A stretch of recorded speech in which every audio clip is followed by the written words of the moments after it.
نحمده ونصلي على رسوله الكريم أما بعد فأعوذ بالله من الشيطان الرجيم بسم الله الرحمن الرحيم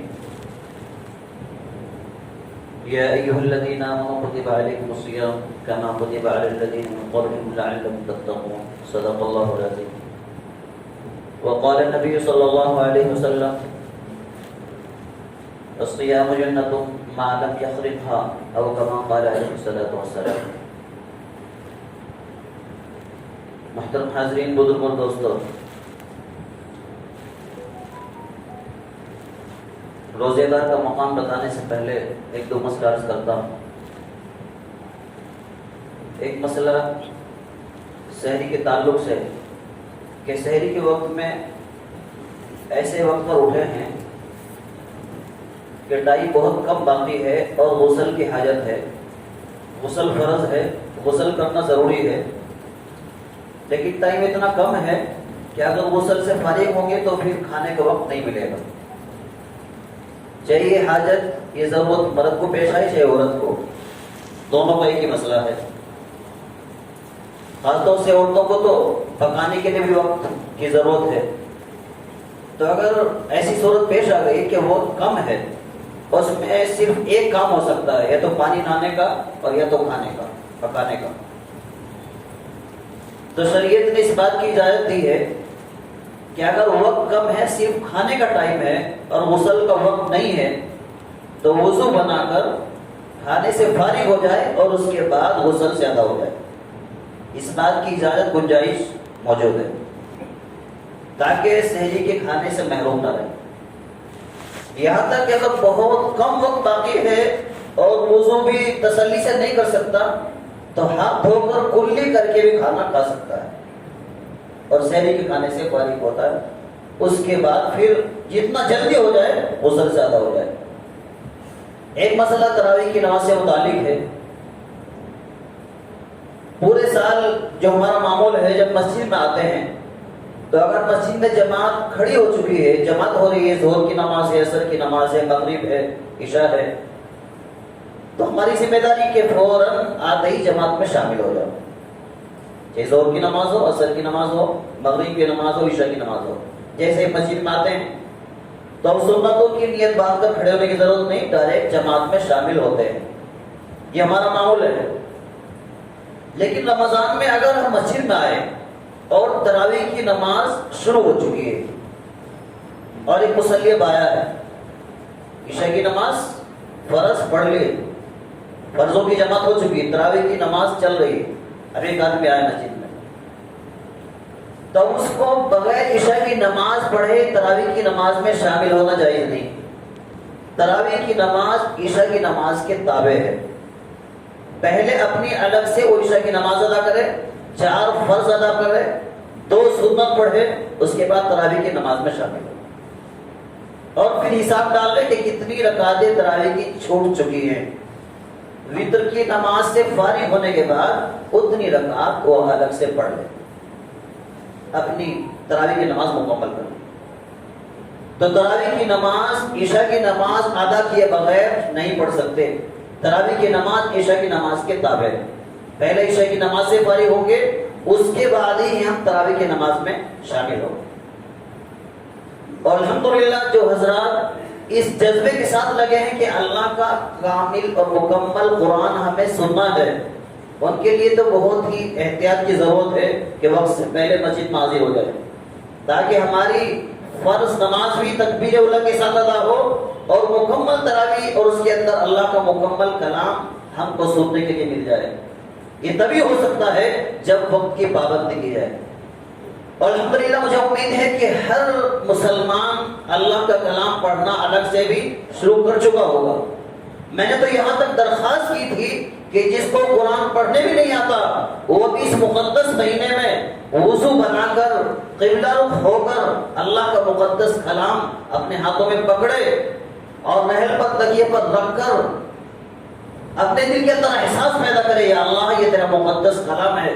اللہ کے کلام کو پڑھنا بھی عبادت ہے، سننا بھی عبادت ہے، وضو کے ساتھ ہاتھ لگانا چھونا بھی عبادت ہے، دیکھنا بھی کارے ثواب ہے. ایسا کلام، ایسی کتاب دنیا کے اندر آپ کو کوئی دوسری نہیں مل سکتی.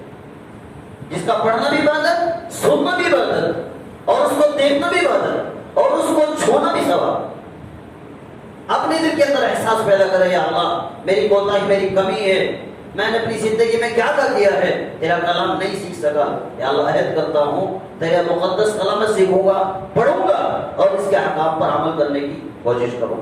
یہ احساس اپنے دل کے اندر پیدا کرے، اپنے سامنے اللہ کا کلام رکھ کر سورہ فاتحہ پڑھ لے، اس پر انگلی پھیرے، بسم اللہ پڑھے، اللہ کا نام لے اور اپنے دل کے اندر احساس پیدا کرے۔ الحمدللہ بہت سارے ایسے حضرات ہیں، اگرچہ وہ صرف ناظرہ پڑھے ہوئے ہیں لیکن کئی پارے ڈیلی پڑھ رہے، تلاوت کر رہے۔ رمضان کے ساتھ قرآن کا خاص تعلق ہے۔ اللہ نے قرآن پاک میں رمضان کو جو تعارف کرایا وہ قرآن کے ذریعے سے کرایا۔ شہر رمضان الذی انزل فیہ القرآن، کہ رمضان کو کیا پوچھتے ہو؟ رمضان تو مقدس مہینہ ہے جس میں اللہ نے قرآن کو نازل کیا ہے۔ اللہ نے تمام مقدس کتابیں، اپنی تمام کتابیں، اپنا تمام کلام اسی ماہ مبارک میں نازل کیا۔ کوئی مسلمان محروم نہ رہے قرآن کی تلاوت سے، قرآن کو کھولنے سے، قرآن کو پکڑنے سے، قرآن کو چھونے سے، کوئی مسلمان اس مہینے میں محروم نہ رہ جائے۔ اتنا بولنے اور سننے کے باوجود بھی اگر کوئی مسلمان اب تک ایسا ہے جس نے اللہ کے کلام کو اب تک چھوا نہیں، پکڑا نہیں، کھولا نہیں، تو ضرور محروم القسمت ہے۔ اور اللہ سے ڈر کر اللہ کے مقدس کلام کی عظمت کو سامنے رکھ کر اللہ کے کلام کو پکڑ لے، سینے سے لگا لے، آنکھوں سے لگا لے۔ ایک مسئلہ قبرستان سے متعلق ہے۔ قبرستان کے اندر کوئی پھل فروٹ لگانا، سبزی بھاجی اگانا کیسا ہے؟ قبرستان میں جو قبروں کے بازو خالی زمین ہے، کیا اس پر کوئی سبزی بھاجی اگا سکتے ہیں، کوئی پھل فروٹ لگا سکتے ہیں اور کوئی دوسری چیزیں اگا سکتے ہیں، بگا سکتے ہیں؟ تو مسئلہ یہ ہے کہ قبرستان کی زمین پر جو قبروں کے لیے جگہ طے کر دی کہ یہاں پر قبریں بنیں گی اور یہ قبرستان کی زمین ہے، اس پر کوئی بھی سبزی بھاجی لگانا، پھل فروٹ اگانا اور کوئی ایسی چیز لگانا جائز نہیں۔ وہ صرف قبروں کے استعمال کے لیے ہے، اور ان چیزوں سے اس کو پاک رکھا جائے، خالی رکھا جائے، اور مٹی کی شکل نظر آئے، وہاں پر کوئی پتھر لگانا یا کوئی بھی تعمیر کرنا یا وہاں پر پھل پھلواری لگانا، فروٹ اگانا، سبزی بھاجی اگانا، یہ سب چیزیں ناجائز ہیں۔ ان چیزوں کی قبرستان میں ہرگز گنجائش نہیں ہے۔ بلکہ اور ایک بات بتاؤں آپ کو، قبرستان کیونکہ دنیا کے اعتبار سے وہ غیر آباد علاقہ ہے، ہم سب اپنے گھروں کو چلے جاتے ہیں، یہ جگہ بالکل خالی رہتی ہے، ویران رہتی ہے۔ ہم سب انسان اپنے گھروں میں رہتے ہیں، یہ تو مرحومین کی جگہ ہے، اور مرحومین کا معاملہ اللہ کے حوالے ہے۔ وہ کس حال میں ہیں، ان کی روح کہاں ہے اور کس حالت میں، وہ سب اللہ کے حوالے ہے، ہم کو نہیں معلوم۔ وہ غیر آباد علاقہ ہے اور سنسان علاقہ ہے، ویران علاقہ ہے۔ ایسی ویران جگہ پر شیطان اور جنات اپنا بسیرا بنا لیتے ہیں۔ جنات کی آمدن وہاں پر شروع ہو جاتی ہے جہاں انسان نہیں رہتے، چاہے گھر ہو چاہے قبرستان ہو، کوئی بھی علاقہ ہو۔ چند دنوں تک دیکھتے ہیں، 40 دن تک دیکھتے ہیں، یا کوئی انسان نہیں آتا، یہاں کوئی آبادی نہیں ہے، تو وہ اپنا آنے جانا ہم تو رکھ اپنا ٹھکانہ بنا لیتے ہیں۔ اب مثال کے طور پر کوئی فروٹ کا درخت لگایا ہے، کوئی سبزی بھاجی وہاں پر اگا دی ہے، اور وہاں پر جنات کی آمد و رفت بھی رہتی ہے۔ ان کا تعلق اس جھاڑ سے بھی ہوگا، جنات کا، جو جھاڑ آپ نے اگایا ہے، جو سبزی وہاں پر اگائی ہے، اور وہ سبزی جب کوئی انسان کھائے گا، وہ فروٹ قبرستان کا استعمال کرے گا، تو اندیشہ ہے اور یہ ڈر ہے اور یہ خوف ہے کہ کوئی بلا، کوئی جن اس پھل فروٹ کا بہانہ بنا کر اور اس سبزی بھاجی کا بہانہ بنا کر جو اس کو استعمال کر رہا ہے، جو توڑ رہا ہے، اس پر کہیں وہ جنات سوار ہو جائے۔ اس اعتبار سے بھی قبرستان میں کوئی ایسا چیز نہیں کر سکتے۔ ہاں کوئی سائے کے لیے لکڑی، تاکہ قبرستان میں ضرورت میں کام آ جائے، ایسا کوئی جھاڑ لکڑی کے واسطے، سائے کے واسطے لگا سکتے ہیں، اس کی گنجائش۔ روزے دار کا مقام رمضان اور قرآن سے متعلق جتنا ہم سنیں اتنا کم ہے، اور اس کی کی قدر ہم جتنا کریں اتنا کم ہے۔ روزے دار کا مقام اللہ تبارک و تعالیٰ نے کلام میں اور نبی کریم صلی اللہ علیہ وسلم نے اپنے مقدس مبارک فرمان میں جگہ جگہ پر بے شمار فضیلتیں بیان کی کہ روزے دار کا مقام سوچو اللہ اور اس کے رسول کے نزدیک کتنا زیادہ ہے۔ جب وہ روزے دار سحری کے وقت میں اللہ کے لیے روزہ رکھنے کے لیے اٹھ رہا ہے اور جو کھانا وہ سحری کے طور پر استعمال کرنا چاہتا ہے تو نبی کریم صلی اللہ علیہ وسلم نے ارشاد فرمایا ان اللہ و ملائکتہ یصلون علی المتسحرین کہ اللہ اور اس کے فرشتے سحری کھانے والوں پر رحمت بھیجتے ہیں اور اللہ نے اس کا کھانا وہ برکت والا کھانا بنایا ہے۔ سحری میں جو کھانا کھایا جاتا ہے ہمارے تمام کھانوں میں وہ برکت والا کھانا ہے، اطمینان اور سکون والا کھانا ہے اور اللہ سحری کھانے والوں پر رحمت بھیجتے ہیں۔ جو مسلمان لاپرواہی سستی کی وجہ سے نیند کی غفلت کی وجہ سے سحری کا کھانے سے محروم رہ جائے سمجھ لو برکت والے کھانے سے محروم رہ گیا اور اس روزے دار نے ایک فضیلت کو اپنے ہاتھ سے گنوا دیا ہے، چھوڑ دیا۔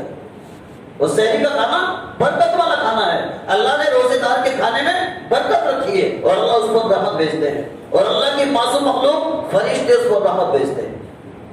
اب اس کا روزہ شروع ہو گیا، روزے دار کے لیے پھر اللہ نے الگ سے فضیلتیں رکھی ہیں، اس کی دعا کو قبول کرنے کا وعدہ کر لیا اور اپنا حدیث کے حوالے سے سنا ہے کہ 3 آدمیوں کی دعا رد نہیں ہوتی، ان 3 میں سے ایک روزے دار بھی ہے۔ روزہ دار کی دعا رد نہیں ہوتی، اس کی دعا کے قبول کرنے کا وعدہ اللہ نے کر لیا ہے۔ اتنا ہی نہیں، پھر اللہ نے روزے دار کے لیے ساری مخلوقات کو اس کے لیے دعائیں مغفرت کرنے پر لگا دیا ہے۔ حتی الحیتان فی البحر، یہاں تک کہ سمندروں میں مچھلیاں تک اور مچھلیوں سے پہلے جتنی مخلوقات اور جتنے جانور جرید پرند جتنے آباد ہیں وہ سب اس روزے دار کے لیے دعائیں مغفرت کرتے ہیں کہ اس اللہ کے بندے نے اللہ کے لیے اپنا کھانا پینا جائز اور حلال چیزوں کو چھوڑ دیا اور صبح سے شام تک یہ اللہ کے لیے روزہ رکھ رہا ہے۔ اللہ کو اتنا پسند آیا کہ یہ عمل اپنی ساری مخلوق کو اس کے لیے دعا کرنے پر لگا دیا ہے۔ اور حاملین عرش، اللہ کے فرشتے جو اللہ کا عرش اٹھائے ہوئے ہیں، اللہ تعالیٰ کو رمضان کے اندر یہ حکم دے دیا ہے کہ تم روزے دار کی دعاؤں پر آمین کہو۔ جب روزے دار دعا کرے تم اس کی دعا پر آمین کہو، اور جب اللہ کے مقدس فرشتوں کی اور وہ مخصوص جماعت اللہ کے فرشتوں کی حاملین عرش، اور جب ان کی دعا ہماری دعا پر آمین ہوگی تو اللہ تبارک و تعالیٰ ضرور اس روزے دار کی دعا قبول فرمائے۔ اتنا ہی نہیں، اب روزے دار جب یہ آخرت کے اندر پہنچے گا اور میدان حشر قائم ہوگا اور نفسی کا عالم ہوگا اور ہر انسان اپنی پریشانی میں گرفتار ہوگا، اپنے اپنے اعمال کی گرفت کے اندر ہوگا، تو ایک مقدس جماعت ایسی ہوگی، دسترخوان بچھا ہوگا، سکون اطمینان سے بہترین غذائیں، بہترین فروٹ اور کھانے کھا رہے ہیں۔ جو حساب کتاب میں نفسی کا عالم میں پھنسے ہوں گے وہ اس منظر کو دیکھ کر کہیں یہ کون لوگ ہیں؟ یہ فرشتے ہیں کیا؟ یہ کون ہیں؟ ہم اتنی پریشانی کے اندر مبتلا ہیں، سانس لینے کی اطمینان سے فرصت نہیں ہے، ادھر ادھر دیکھنے کی فرصت نہیں ہے۔ یہ کون لوگ ہیں کہ جو اتنے سکون اور اطمینان سے ایسے وقت میں کھانا کھا رہے ہیں، فروٹ کھا رہے ہیں، جنت کی نعمت سے استعمال کر رہے ہیں؟ اللہ تعالیٰ کی طرف سے بتایا جائے گا یہ میرے وہ بندے ہیں جب تم جانوروں کی طرح کھاتے تھے، وَيَأْكُلُونَ كَمَا تَأْكُلُ الْأَنْعَامُ، اللہ تعالیٰ نافرمانوں کے بارے میں کہتے ہیں ایسے کھاتے ہیں جیسے جانور کھاتا ہے۔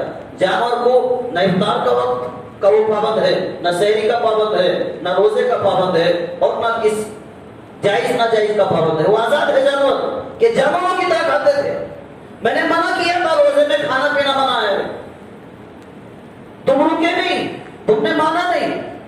یہ میرے وہ بندے ہیں جنہوں نے دنیا کے اندر میرے لیے روزہ رکھا ہے، یہ روزے دار ہیں، جنت میں جانے سے پہلے ان کے لیے دسترخوان بچھایا گیا ہے اور جنت میں جاتے وقت باب الریان سے ندا لگائی جائے گی۔ اللہ کے لیے روزہ رکھنے والے کہاں ہیں؟ روزے دار جنت کے اس گیٹ سے، جنت کے اس دروازے سے تشریف لائیں، فرشتے پکاریں گے، ندا لگائی جائے گی اور باب الریان سے روزے داروں کا استقبال کیا جائے گا۔ اور جو روزہ چھوڑ دے، نبی کریم صلی اللہ علیہ وسلم نے ارشاد فرمایا من افطر یوما من رمضان من غیر رخصت ولا مرض لم یقضه صوم الدہر کلہ وان صام، جس نے جان بوجھ کر رمضان کا ایک روزہ بھی چھوڑ دیا اور ساری زندگی بھر روزے رکھ لے، رمضان کے اس روزے کی برابر، اس کی برابری اور اس کی برکات کو حاصل نہیں کر سکتا، وہ فضیلت نہیں مل سکتی رمضان کے ایک روزے کی جو اللہ تبارک و تعالیٰ نے فضیلت اور برکت اور جو اہمیت رمضان کے روزے کے اندر رکھی ہے۔ اور یہ نافرمان روزہ چھوڑنے والے جب جہنم کے اندر ڈال دیے جائیں گے 1000 سال تک چلائیں گے، کھانا کھانا کھانا 1000 سال تک چلائیں گے۔ آج صبح سے شام تک برداشت کرنے کے لیے تیار نہیں ہے۔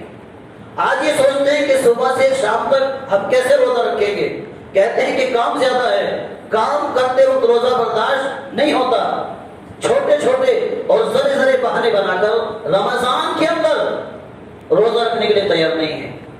1000 سال تک چلائیں گے کھانا کھانا، 1000 سال کے بعد ان کے حلق میں زقوم کا پھل ڈال دیا جائے، وہ کانٹے دار ایک چیز ہے جو ان کے حلق میں پھنسا دی جائے۔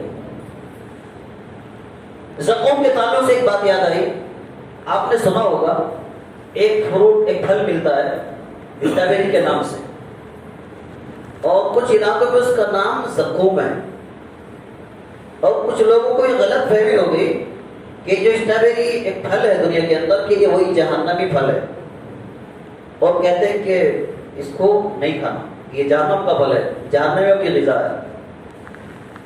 دنیا کے اعتبار سے کچھ علاقوں میں اس کا نام زقوم رکھ لیا ہے، تو کچھ مسلمان اس ڈاؤٹ میں پڑ گئے، اس شک میں پڑ گئے کہ یہ تو جہنم کا پھل ہے، اور اللہ نے قرآن میں زقوم کو جہنمیوں کی غذا بتائی ہے۔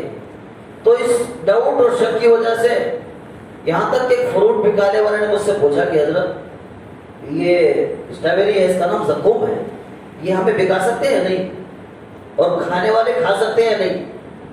تو مسئلہ خیال سے غور سے سنو کہ دنیا کے اندر وہ جو اسٹرابیری پھل ہے وہ اللہ کا بنایا ہوا ایک پھل فروٹ ہے، وہ جہنمیوں کی غذا نہیں، وہ زقوم نہیں جو اللہ نے قرآن میں بیان کیا ہے۔ یہ تو غلط فہمی پیدا ہوئی ہے، یہ تو دنیا کے جیسے پھل فروٹ دوسرے پھل ہیں، دوسرے فروٹ ہیں، اسی طرح وہ بھی ایک پھل ہے، ایک غذا ہے، اس کو استعمال کر سکتے ہیں بلا تردد بلا جھجک، اس کو خرید سکتے ہیں، بکا سکتے ہیں اور اس کو کھا سکتے ہیں۔ وہ زقوم نہیں ہے، وہ زقوم نہیں ہے جو اللہ نے قرآن میں جہنمیوں کی غذا بتایا ہے۔ اور رات تراویح کے اندر جو پارہ پڑھا گیا، الحمدللہ تراویح کے اندر 6 پارے مکمل ہو چکے ہیں۔ اس پارے کے اندر کئی اہم باتیں آئی ہیں، اس میں ایک اہم مسئلہ سفر کے تعلق سے بھی آیا ہے، نماز میں قصر کرنے کا مسئلہ بھی آیا ہے۔ وَإِذَا ضَرَبْتُمْ فِي الْأَرْضِ فَلَيْسَ عَلَيْكُمْ جُنَاحٌ أَن تَقْصُرُوا مِنَ الصَّلَاةِ، کہ ایمان والو، اے مسلمانوں، جب تم سفر میں جاؤ، جب تم سفر میں نکلو اور وہ سفر شرعی ہو، جس کی مقدار میں نے بتائی تھی 70 پر 8 کلومیٹر منیمم، کم سے کم 70 پر 8 کلومیٹر لمبا سفر، اور وہ آدمی اپنی بستی کے ایریے سے، اپنی بستی کی آبادی سے باہر نکل جائے، اور کم سے کم اتنا لمبا سفر ہو 70 پر 8 کلومیٹر کا، اپنی بستی کی آبادی سے باہر نکلنے کے بعد اگر وہ ظہر، عصر، عشاء ان تینوں نمازوں کو پڑھنا چاہتا ہے تو 4 رکعت کے بجائے 2 رکعت پڑھے گا۔ اس کو بولتے ہیں کہ نماز میں قصر کرے گا۔ نماز میں قصر کرنے کا حکم ہے ان تینوں نمازوں کے اندر، ظہر میں، عصر میں اور عشاء میں 4 رکعت والی فرض نماز 2 رکعت پڑھی جائے گی۔ اگر نکلنے والا مسافر کا غروب ہے، جو نماز پڑھائے گا وہ بھی مسافر ہے تو 2 ہی رکعت پڑھائے گا، ظہر کی بھی، عصر کی بھی اور عشاء کی بھی۔ ہاں اگر یہ مسافر وہاں کی محلے کی مسجد میں جا کر وہاں کے امام کے پیچھے پڑھتا ہے تو امام جتنی پڑھائے گا اتنی پڑھنا ہے، پھر اس میں قصر نہیں۔ اور بنگلور پورا شہر ایک آبادی ہے، ایک بستی ہے، جہاں تک بنگلور کا کارپوریشن ایک ہے وہاں تک ایک بستی، ایک علاقہ ہے۔ جہاں کارپوریشن چینج ہوگا وہاں سے دوسری آبادی، دوسری بستی شمار ہوگی۔ جہاں پر ہمارا دیونلی کا ایئرپورٹ ہے وہاں کا کارپوریشن الگ ہے، دیونلی کا، وہ بنگلور میں شامل نہیں۔ دیونلی ایئرپورٹ پر جا کر وہ بستی دوسری ہے، وہاں سے قصر کا اور نماز میں قصر کرنے کا حکم شروع ہو جائے گا۔ جب تک بنگلور کا یہ شامل ہے. اگر ہم اورلی سے چلے سٹی مارکیٹ میں پہنچے تو یہاں پر نماز کا قصر نہیں کریں گے, پوری پڑھیں گے. جب تک بنگلور کا یہ شامل ہے, بنگلور کا کارپوریشن کا علاقہ ہے, نماز مکمل پڑھی جائے گی. اس کے بعد سے جب نکل کر چلیں گے اور جس مقام پر جائیں گے اگر وہاں پر 15 دن سے کم کی نیت ہے تو پھر نماز قصر کرنا ہے. 15 دن سے کم اگر نیت ہے, 15 دن یا اس سے زیادہ, مثال کے طور پر ہم میسور گئے, ہمارا یہ سفر شرعی سفر ہے, درمیان میں بنگلور سے باہر نماز پڑھیں گے تو قصر کریں گے. میسور میں جا کر صرف 10 دن رہنے کی نیت ہے, 10 دن تک بھی نماز میں قصر کرنے کا حکم ہے. ہاں 15 دن اس سے زیادہ کی نیت کر لی تو اب مقیم ہو گئے, اب نماز مکمل پڑھنا ہے. یہ سفر کے تعلق سے جناب تراویح میں آپ نے اللہ کا کلام سنا, اس میں اللہ نے مسئلہ نماز میں قصر کرنے کا حکم دیا ہے. اور اسی طرح نماز میں سورہ مائدہ کے اندر وضو کے مسائل, وضو کا طریقہ, غسل کے مسائل, غسل کا طریقہ اور تیمم کا, یہ تینوں چیزیں ایک ہی آیت میں اللہ نے بیان کی ہیں. یا ایھا الذین آمنوا اذا قمتم الى الصلاۃ فاغسلوا وجوہکم وایدیکم الى المرافق وامسحوا برؤوسکم وارجلکم الى الکعبین. یہ تمام وضو کے اور غسل کے اور تیمم کے طریقے بتا رہے ہیں اللہ تبارک و تعالیٰ. ایک تیمم کے تعلق سے آپ کو بتاتا ہوں کہ تیمم کے تعلق سے اللہ نے بتایا کہ اگر کوئی بیمار ہے, پانی استعمال نہیں کر سکتا یا اس کو پانی نہیں مل سکتا, یہ 2 آدمی تیمم کر سکتے ہیں. جس کو پانی نہ ملے, دور دور تک تلاش کے باوجود پانی نہیں مل رہا ہے, یا پانی تو ہے لیکن طبیعت خراب ہے اور ڈاکٹر نے منع کر دیا ہے کہ تم پانی استعمال نہیں کر سکتے, پانی یوز نہیں کر سکتے, ایسے مسلمان کے لیے اللہ نے مسئلہ بتایا فَتَيَمَّمُوا صَعِيدًا طَيِّبًا, کہ تم تیمم کرو. تیمم میں 3 فرض ہیں, اگر وہ ادا ہو جائے تو تیمم ہو جاتا ہے. پہلا فرض ہے تیمم کا دل سے پاک ہونے کی نیت کر لے. دوسرا طریقہ, دوسرا فرض تیمم کا کہ پاک مٹی یا پاک پتھر پر دونوں ہاتھ مار کر چہرے پر پھیر لے, یہ تیمم کا دوسرا فرض ہے. اور تیسرا فرض اپنے دونوں ہاتھ کسی پاک پتھر پر, پاک مٹی پر مار کر کوہنی اور سمیت پھیر لے. اگر یہ 3 عمل کر لیے, یہ 3 فرض ادا کر لیے تو تیمم ہو گیا. اس تیمم, یہ تیمم وضو کی جگہ بھی ہو گیا اور غسل کی جگہ بھی ہو گیا. اب یہ نماز پڑھ سکتا ہے, عبادت کر سکتا ہے. اللہ تبارک و تعالیٰ سے دعا ہے ان باتوں پر ہم سب کو عمل کرنے اور اللہ اپنے مقدس کلام سے ہم سب کو نصیحت اور عبرت حاصل کرنے کی توفیق عطا فرمائے.